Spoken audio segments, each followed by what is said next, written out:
Champions লিগের প্রথম লেগে আর্সেনালের বিপক্ষে রিয়াল 3-0 গোলে হারে। রিয়াল মাদ্রিদ চ্যাম্পিয়ন্স লিগের সর্বকালের সেরা দল।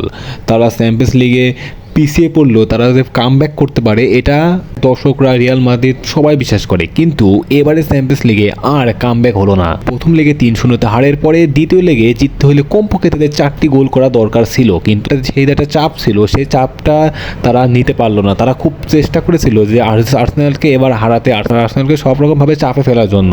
তারা তাদের স্টেডিয়াম বার্নাবিউতে সার ঢেকে খেলা শুরু করলো। বিভিন্ন নিয়ম কানুন, অনেক ধরনের আজব নিয়ম কানুন হলো এবারের চ্যাম্পিয়ন্স লিগের দ্বিতীয় লেগের ম্যাচটিতে। কিন্তু তারপরও কোনোভাবেই তারা এই ম্যাচটিতে জিততে পারলো না। বরং তো জিতা তো দূরের কথা, হ্যাঁ আসলে তারা জিততেই পারলো না। কোথায় তারা 4-5টা গোল করে ম্যাচ জিতবে তা তো দূরের কথা। তা না হয়ে শেষ পর্যন্ত তারা 2-1 ব্যবধানে হেরে, টানা 2টি লেগে তারা হেরে চ্যাম্পিয়ন্স লিগ থেকে বিদায় নিল। দ্বিতীয় লেগের ম্যাচ শুরুর পর থেকেই রিয়াল মাদ্রিদ আক্রমণাত্মক ফুটবল খেলতে থাকে।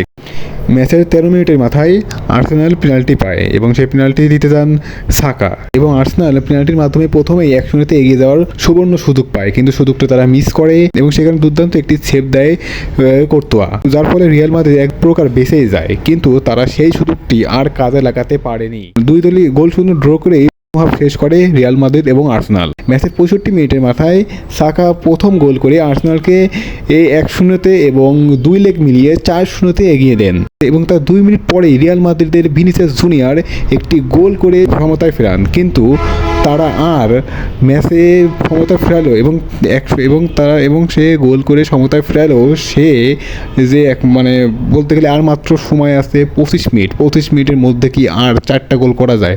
4টা গোল করলেও তো হচ্ছে না।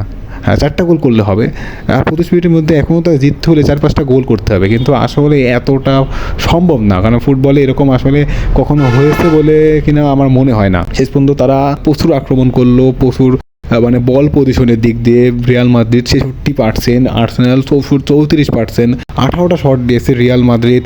তো শট, অন টার্গেট সব দিক দিয়ে রিয়াল মাদ্রিদ অনেকটাই ভালো অবস্থানে ছিল, কিন্তু তারপরও তারা তাদের কাছে রাখতে পারেনি। শেষের 93 মিনিটে মার্টিন লির কাউন্টার অ্যাটাকে গোল করে 2-1 ম্যাচটি জিতে নেয় আর্সেনাল। 2 লেগ মিলিয়ে 5-1 জিতে সেমিফাইনালে পৌঁছে যায় আর্সেনাল। সুপ্রিয় দর্শক, আপনারা যারা আমার এই চ্যানেলে নতুন দর্শকে আছেন তারা অবশ্যই চ্যানেলটি সাবস্ক্রাইব করে পাশে থাকা বেল আইকন বাটনে প্রেস করে রাখবেন।